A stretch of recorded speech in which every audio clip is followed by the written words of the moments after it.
It was not a debate, it was a forum, and that may be a good thing for a lot of undecided voters in Iowa. No bickering and a calm explanation of where the three Democratic presidential candidates stand. Dr. Jeff Engel, director of the Center for Presidential History at SMU. So there was nobody interrupting anybody else. The questions, I thought, were good ones because they came from the people. They came from the people, and they had a wide variety of undecided voters. And this forum really gives people the opportunity to speak at length without getting interrupted. Right. So we had the first time that people were able to really lay out their arguments, really lay out their thoughtful messages. And in fact, for our third candidate, Martin O'Malley, who's polling at about 1%, this may have been the longest that Americans have ever heard him. Right, absolutely. Let's talk first about Bernie Sanders, who does not apologize for being a socialist. You were concerned, however, that when he outlines, when he tells people what I am, it's all negative. It's all negative. It's negative in the sense, in terms of how he's forming the construction. It's negative in saying, I'm against big banks. I'm against crony capitalism. I'm against people losing their jobs and losing their livelihood.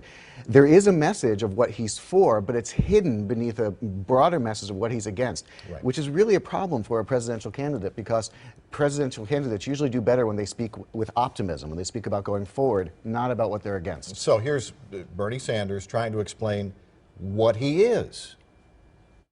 Well, what democratic socialism means, to me, is that economic rights, the right for economic security, should exist in the United States of America. It means to me that there's something wrong when we have millions of senior citizens today trying to get by on $11,000, $12,000 a year Social Security. It means there's something wrong when the rich get richer and almost everybody else gets poor. So the question, no apologies, but the question is, will it sell in Iowa, where people tend to be fairly independent and rely on themselves?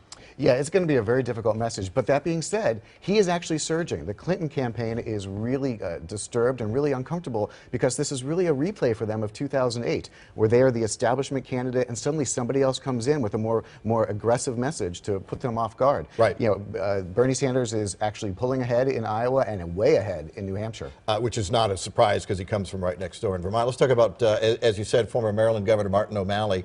Has the least to lose and the most to gain in this. Really talking about change over time, not exactly a revolution. Let's listen. I believe that the genius of this American experiment of ours is that in every generation we take actions to include more people more fully in the economic, the social, and the political life of our country. That's the broader arc of American history. We've yet to arrive at a perfect union, but every generation we have the opportunity to make it a more perfect union. And again, that may sell in Iowa, because we're talking about slow and steady change, not what Bernie Sanders is talking about, which is the revolution. Well, and there's a broader message to what O'Malley was saying there, which was present in all the candidates' responses, and that there's really a fourth person in this debate last night, which is the entire Republican field.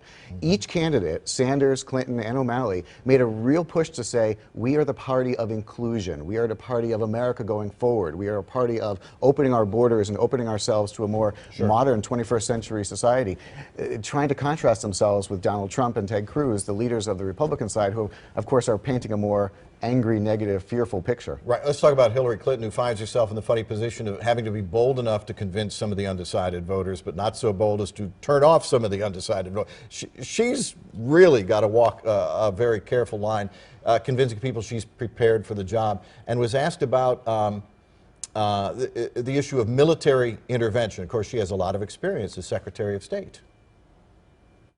I think it's imperative you do your very best, every president, and certainly I will, to avoid military action. It should be the last resort, not the first choice. To use diplomacy, even if it's slow, boring, hard, to continue to persist and be patient to get results.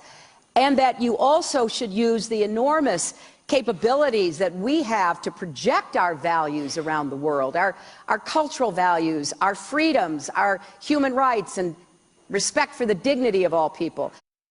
And a lot of, as uncomfortable as she has been in a debate format, a lot of her supporters say, that's the Hillary that you get when you talk to her one-on-one. Exactly. The longer the conversation went on, it really was more of a forum than a debate. The longer it went on, the more comfortable she became, because she really is a person with the most experience, certainly in foreign affairs of the three, and therefore the more she was able to talk about policy, the more comfortable she became. Now, there was a very interesting subtext to the entire debate in that Bernie Sanders is consistently arguing that Hillary Clinton is not the only one with experience, not the only one who understands foreign policy, because Sanders understands it too. Which is fascinating because that's the same critique that one could have made against Bill Clinton in 1992. Now, very, very quickly though, she did get, if not an endorsement, darn close to it from President Obama this week. He called her wicked smart, which is a wonderful New England and phrase. prepared for the job. Right, and I think there's really no doubt that she is the one that he believes would take his message and his agenda further. Okay, thanks very much. Good to see you. Appreciate it.